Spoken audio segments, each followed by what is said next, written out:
Irmãos, a nossa leitura dessa noite está na carta de Tiago, capítulo 1, nos versos de número 5, 6, 7 e 8.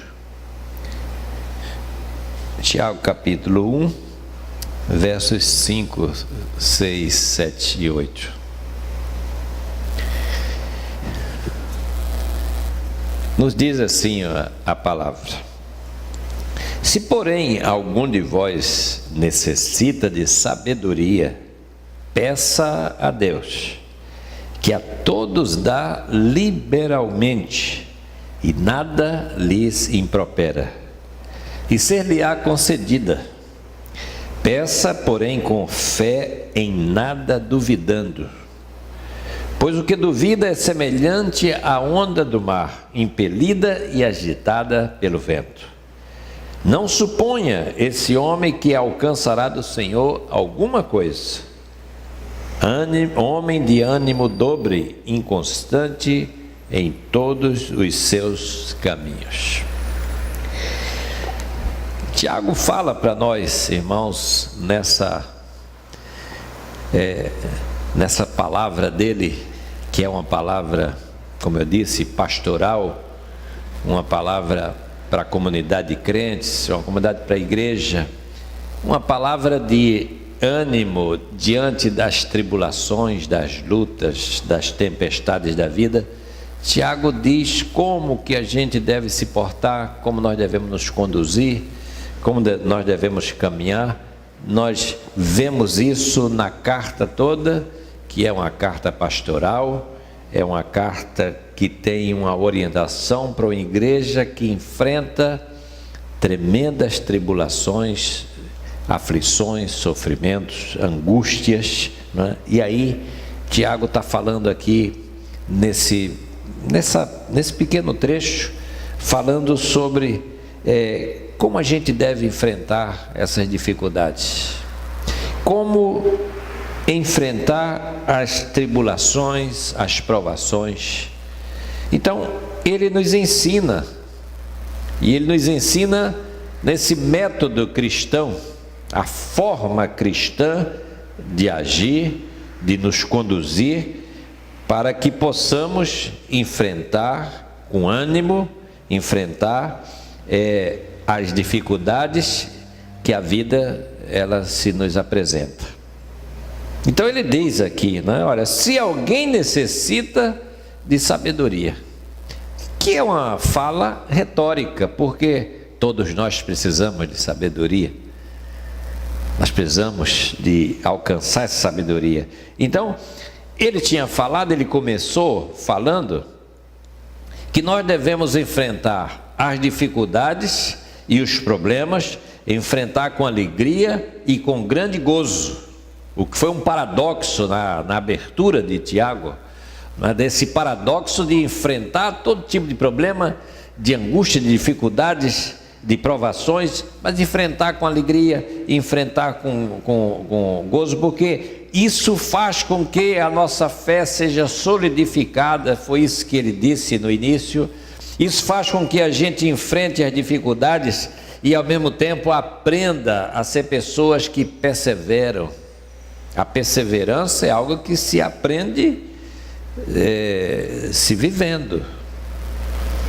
Não é uma coisa teórica a perseverança. A perseverança vem do ato de perseverar, do ato de enfrentar os problemas, e isso na superação. E essa superação não é um passo gigantesco. A superação é algo assim, de como a gente fosse contando miúdo. Eu vou superando essa dificuldade aqui, vou enfrentando esse probleminha daqui e dali, vou assim, vou caminhando aos pouquinhos, vou vencendo passo a passo.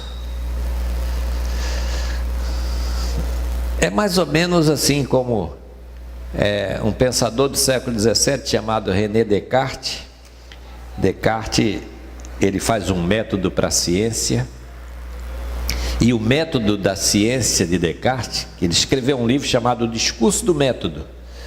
E nesse livro, O Discurso do Método, ele diz assim: como enfrentar as dificuldades da vida. Aí diz assim, um dos métodos dele, que eu não vou dar os 4 métodos aqui, que não é filosofia, mas ele diz assim, para a gente enfrentar dificuldades, a gente precisa trabalhar, enfrentar os problemas, a montanha de problema. A gente precisa pegar o problema que nós estamos vivendo e fazer assim: divide o problema, esquarteja o problema. Na faculdade, quando a gente fala do método cartesiano de dividir o problema, a gente diz assim, é o método de Jack, o Estripador. Vamos assim, dividir tudo em parte. Vamos esquartejar o problema, porque aí você tem uma montanha grande, aí você olhando o problema como uma montanha grande, você diz assim, não vou conseguir superar isso aí, é muita coisa. Mas quando você divide o problema, aí diz, deixa eu atacar isso aqui, aí eu vou resolver isso aqui. Aí uma vez que você lidou com aquela coisa ali particular, aí você já parte para outro, sabe, como se você fizesse uns quadradinhos daquele problema grande e fosse aos poucos superando parte a parte. Lá no Nordeste o pessoal diz assim, para falar disso, que não sabe falar dessa forma cartesiana, aí diz assim, é comer a sopa pelas beiradas. E ali, né, não vai pelo meio logo, mas vai ali, vai cercando, daqui a pouco você está conseguindo comer tudo. Tiago está dizendo assim, olha, nós queremos superar os problemas e precisamos de sabedoria para isso, para superar esses problemas. Devemos pedir a Deus que nos dê a sabedoria, porque Ele é o Pai das luzes, como diz Hebreus. Ele é aquele que sabe todas as coisas e é aquele que nos ensina. Então, as provações da vida e as lutas que nós temos que enfrentar na vida, há um jeito, há uma maneira que Deus há de nos dizer quando nós pedimos como enfrentar esse ou aquela situação, como superar essa dificuldade, como vamos enfrentar isso. Então ele fala aqui desse início, né, de que precisamos enfrentar as dificuldades, enfrentar os problemas. A vida é cheia disso, a vida tem muitos problemas e muitas dificuldades. Todo dia nós lidamos com problemas na área pessoal, em casa, com a família, lidamos com problemas no que diz respeito a trabalho, às atividades, lidamos com problema na ordem política, social, lidamos com problema de todo tipo, na área religiosa, na igreja. São várias esferas da vida e nós temos que lidar com isso no cotidiano, no dia a dia. Como enfrentar isso? Estamos vivendo aí um problema no Brasil, um problema de ordem social e política terrível. E a gente vai vendo os direitos das pessoas sendo perdidos, vamos vendo as pessoas perdendo direitos adquiridos, direitos que foram conquistados, e a gente fica olhando assim, meu Deus, está uma paralisia, está uma inércia, as pessoas estão como que estivessem anestesiadas, né? Então estamos enfrentando isso, e como superar isso, como vencer isso? Aqui na frente a gente tem esse mercado aí, as pessoas, está aqui ó, nesse mercado aí, foi um dos primeiros a dizer assim, vamos sair do sistema de trabalho normal e vamos para o trabalho intermitente, que o pessoal ligado de Facebook nem sabe o que é isso. Você pergunta a um aluno meu lá de segunda, o que é trabalho intermitente? Inter é o quê? Não sabe o que está falando. Mas é o que foi aprovado agora. Para aquele menino, para aquela menina que vai trabalhar, lidar com isso. Divide o salário mínimo por 44 horas e o resultado. Paga por hora, não dá R$5. No final disso resulta o quê? Fica uma classe alta e a classe média acaba e fica a classe baixa. Entende? Essa é a situação social e política. Enfrentamos isso. E aí a gente diz assim: precisamos pedir sabedoria a Deus para agir num contexto como esse. Precisamos pedir sabedoria a Deus, o que nós devemos fazer como cristãos, o que devemos fazer como igreja, o que nós devemos fazer, que tipo de ação deve ser a nossa, que tipo de forma de reivindicar e de falar honesta a gente pode fazer numa situação como essa. Então, Tiago está falando aqui para esses cristãos do primeiro século, essas tribos da dispersão, como eles enfrentar os problemas que estavam enfrentando. Eles estavam enfrentando problemas religiosos, é verdade, no sentido de perder a fé, desanimar diante de tanta tribulação, tanta dificuldade, tanto problema, tanta perseguição.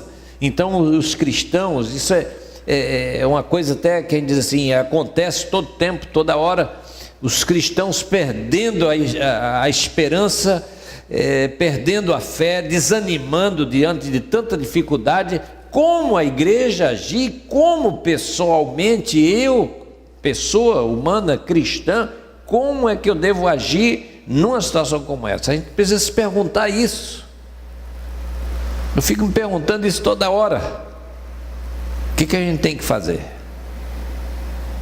Não é não fazer nada. Nós somos cidadãos, nós somos pessoas, nós estamos inseridos numa sociedade. Que tipo de coisa nós devemos fazer? Então Tiago está dizendo aqui a esses cristãos, né, o que eles deviam fazer e como eles deviam agir. Não agir de acordo com as nossas impressões, nem sentimentos puramente, nem paixões, nem interesses imediatos. Não é isso.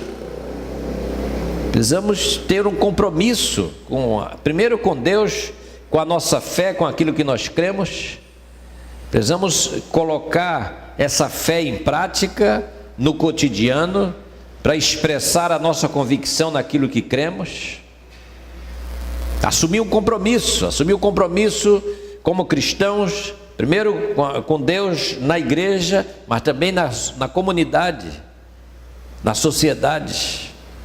E quando nós não fazemos isso, o evangelho é envergonhado. Pessoas aí que se dizem cristãs e que envergonham o nome da igreja com seu testemunho. É melhor até que ela não dissesse que era cristã, melhor até que não expressasse isso.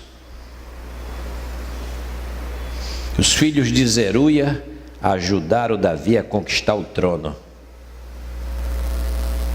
E aí ele diz lá em 2 Samuel capítulo 3, versículo 39, ele diz assim: olha, no presente eu sou fraco, embora ungido rei, mas estes homens, filhos de Zeruia, são mais fortes do que eu. Eram as pessoas que estavam ali trazendo tremenda tristeza para o coração de Davi. Gente que estava ali ao seu lado, ajudaram Davi a conquistar o trono, no entanto, trouxeram tristeza para o seu coração.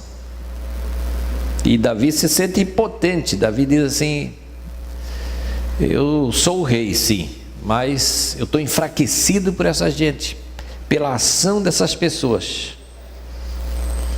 Então Tiago está dizendo assim: olha, nem toda provação é necessariamente sofrimento e dor. Deus pode nos provar, fazendo-nos enfrentar um problema de saúde, ficar enfermo, perder algo muito valioso. Isso pode acontecer, mas também pode nos provar na prosperidade. Como assim, na prosperidade? Nas vitórias que concede, naquilo que nós conquistamos. Se aquilo que nós fazemos, se aquilo que nós conquistamos, se as vitórias que nós alcançamos na vida pessoal, no trabalho, profissionalmente, se a gente não submeter essas conquistas a Deus, em vez de ela nos abençoar, de aproximar de Deus e dos irmãos, ela nos afasta.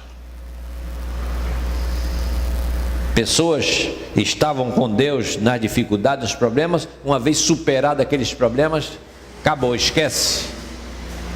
Não busca mais, não procura mais, não quer saber mais. A prosperidade, vamos dizer assim, material, proporcionou meios para que ela agora ache na sua cabeça que ela não precisa mais. Então a abundância se torna em penúria. E a pessoa não superou as provações que ela enfrentou. Talvez não haja, irmãos, provação maior, mais difícil, mais envolvente do que aquela de poder mandar, de ser chefe, de liderar, de governar, essas coisas. Teve uma vez que os discípulos de Jesus, pelo menos 2 deles, se empolgaram com a questão da posição dentro do colégio apostólico, né? E discutiram entre si qual deles era o maior. Quem era o maior, quem era mais importante? A mãe dos filhos de Zebedeu, ela fez um pedido a Jesus em favor dos seus filhos, dizendo assim: eu queria que eles se assentassem, um à tua direita e outro à tua esquerda. Um evangelista diz que foi a mãe, e o outro evangelista diz que foram eles mesmos que fizeram esse pedido. São coisas que vêm ao coração da pessoa. Roboão foi um rei que ele não quis atender um pedido que as tribos, que era justo o pedido, as tribos do norte, lhe fizeram. Dele ser mais brando, dele governar com mais amenidade, olhando para o povo. Os anciãos, os velhos, orientaram ele como ele devia fazer. Ele foi ouvir o conselho de um pessoalzinho jovem, não que jovem não saiba dizer as coisas, mas aqueles jovens, no caso, eles não souberam trazer a orientação, e isso causou uma divisão do reino. Então, tudo depende da maneira como nós nos portamos. Tiago ensina que em toda provação é a nossa fé que é provada. Quando enfrentamos dificuldades, a nossa fé, a fé que nós dizemos ter em Deus, ela é provada. Então, é fácil a gente entender a razão dessa afirmação do escritor. Fé é o resultado da tomada de uma posição positiva diante de Deus. Nesse Deus no qual nós existimos, nós estamos aqui, nós nos movemos. A fé em Deus deve nos motivar para tomar a posição acertada. Davi, quando escreve o Salmo 23, ele diz uma coisa maravilhosa: o Senhor é meu pastor e nada me faltará. Bondade e misericórdia certamente me seguirão todos os dias da minha vida. Ou seja, ele está dizendo assim: olha, Deus nos toma ao seu cuidado. E quando essa provação nos assalta, e sob ela nós nos atemorizamos, repete-se na nossa vida a experiência dos discípulos, assustados diante das tempestades, com medo, e ouvindo a repreensão do Senhor, que diz assim: por que temeis, homens de pouca fé? Ou seja, a vida com Cristo e a vida com Deus é uma vida que É como diz o Salmo 23, o Senhor nos toma aos seus cuidados. Mas isso não significa que Ele nos põe numa caixinha, numa redoma e diz assim, nada vai acontecer com você. Não é isso.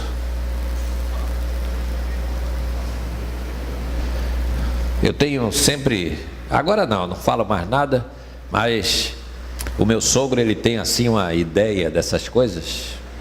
Difícil. Se a pessoa está certa diante de Deus, nenhum mal vai lhe acontecer. E se acontecer, é porque tem alguma coisa errada. Olha, é difícil. Aí, eu não falo mais nada. Mas nem sempre é assim. Domingo passado, aconteceu uma coisa terrível lá em São Gonçalo. Vocês devem ter visto aí, saiu do jornal, um casal que estava chegando para a igreja lá de Nova Vida, de São Gonçalo, o casal chegando para a igreja, e o portão ainda estava fechado igual ali, e o zelador foi abrir lá o portão, foi para o portão, um zelador antigo, a vida toda lá, e chegou 2 camaradas de moto para assaltar aquele casal que estava chegando.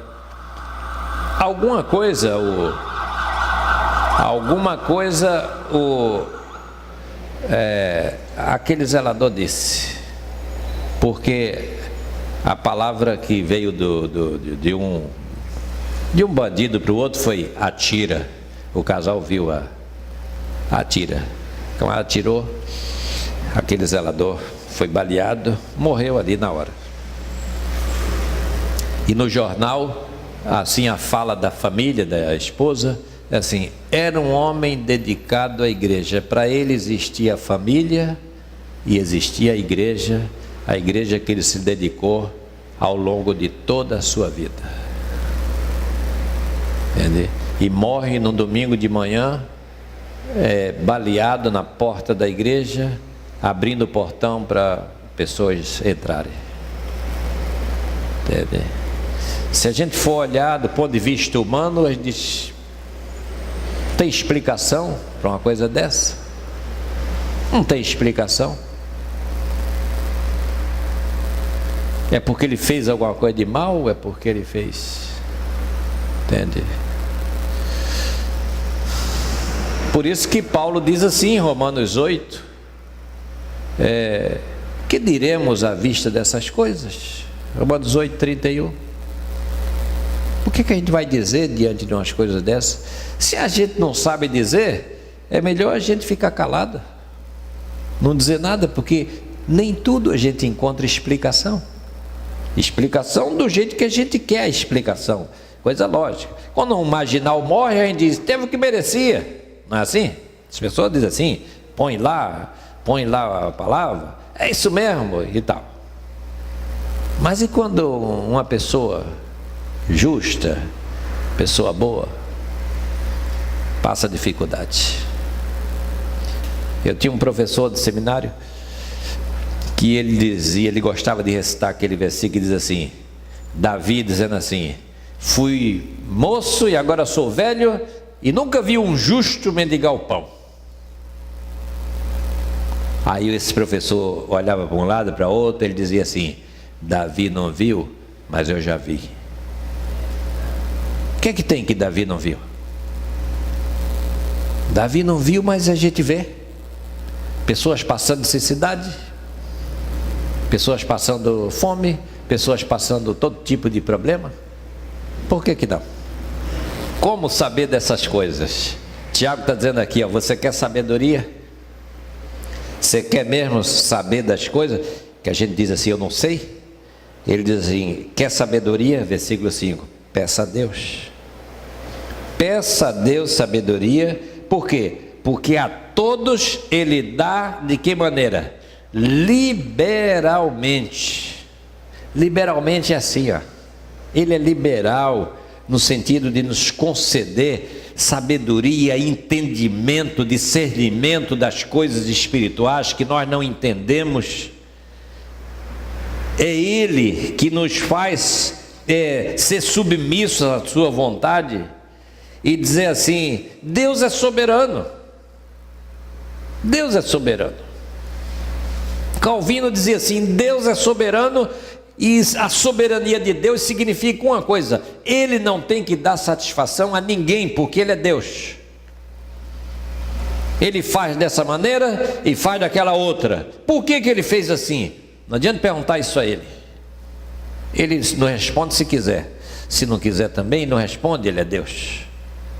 Ele é soberano. Uma coisa é certa: Ele não quer o mal de ninguém. Ele quer o nosso bem. Todas as coisas contribuem para o bem daqueles que amam o Senhor. Tudo. Agora tudo, esse tudo na nossa cabeça é tudo tudo de bom. Tudo contribui, vai acontecer só coisas boas, que eu penso que é bom. Mas para coisas boas eu não preciso perseverar. A perseverança é algo que é em meio à dificuldade, à luta da vida, do cotidiano. A gente vai perseverando, enfrentando os problemas e superando, e diz assim: poxa, eu passei isso aqui e eu superei, eu venci, eu perseverei. Salmo 119, Davi diz assim, não precisa olhar não, vocês já sabem. Salmo 119, 71, Davi diz assim: foi bom eu ter passado pela dificuldade, porque por meio dessas dificuldades eu aprendi os teus decretos. Agora, que Davi que diz isso? Davi maduro, Davi experimentado, sofrido. É o Davi depois do Salmo 51. Senhor, tem misericórdia de mim, renova a alegria da minha salvação. É o Davi do Salmo 32, que diz assim: enquanto ocultei os meus pecados, os meus ossos envelheceram. É esse Davi, Davi sofrido, mas um Davi que aprendeu a ser submisso à vontade de Deus. Quer sabedoria? Tiago está dizendo: peça a Deus. Peça a Deus, porque a todos Ele dá liberalmente. E aí você pedindo, ainda no versículo 5, ser-lhe-á concedida a sabedoria. Não sermos sábios, irmãos, aos nossos próprios olhos. A sabedoria humana é enganosa. Paulo fala em 1 Coríntios: há muitos sábios nesse mundo, segundo o seu próprio pensamento, segundo o seu próprio jeito. Mas a gente precisa dessa sabedoria que vem do alto, essa sabedoria que vem de Deus, essa sabedoria que nos prepara e equipara para enfrentar os problemas da vida, as dificuldades da vida. Essa sabedoria que nos ensina a gente escutar mais do que ficar falando. Essa sabedoria do alto, sabedoria de saber ponderar, sabedoria de não ficar querendo dizer tudo com tom professoral, mas de ouvir, de escutar. Essa sabedoria que é uma sabedoria que Deus nos dá, de enfrentar os problemas e não blasfemar contra Deus, de nos dar a condição, não é, de superando aos poucos esses problemas e essas dificuldades. A verdadeira sabedoria, ela vem do Senhor. Não sabemos como enfrentar as situações difíceis da vida. A cada dia, cada hora, surge uma situação nova, um problema novo, e aí você diz assim: meu Deus, como vou enfrentar isso? Como vou superar? Como? O que eu vou dizer diante disso? Mas o sábio, a pessoa sábia, é aquela que confia no Senhor, deposita a sua confiança nele. e aguarda a maneira de enfrentar as dificuldades. Uma pessoa que age assim, que age dessa maneira, ela será vitoriosa. Vitoriosa nos seus problemas, nas suas dificuldades, nas suas batalhas. Peça com fé, diz Tiago, peça com fé, e em nada duvidando, porque aqueles que duvidam é semelhante à onda do mar impelida e agitada pelo vento. Peça sabedoria, mas peça dizendo assim: Deus é aquele que nos oferta, que nos doa, que nos dá a sabedoria para enfrentar todos os problemas da vida. Todos nós, irmãos, temos os nossos problemas e as nossas dificuldades. Cada um aqui tem seus problemas, de um jeito e de outro. Os problemas são diferentes, mas são problemas. São situações difíceis e que nós não temos a solução, mas o Deus que nós adoramos e o Deus que nós vamos orar daqui a pouco é aquele que tem as respostas para cada uma dessas situações. Então, que Ele nos abençoe, nos anime, nos fortaleça para enfrentar todas as dificuldades. Amém.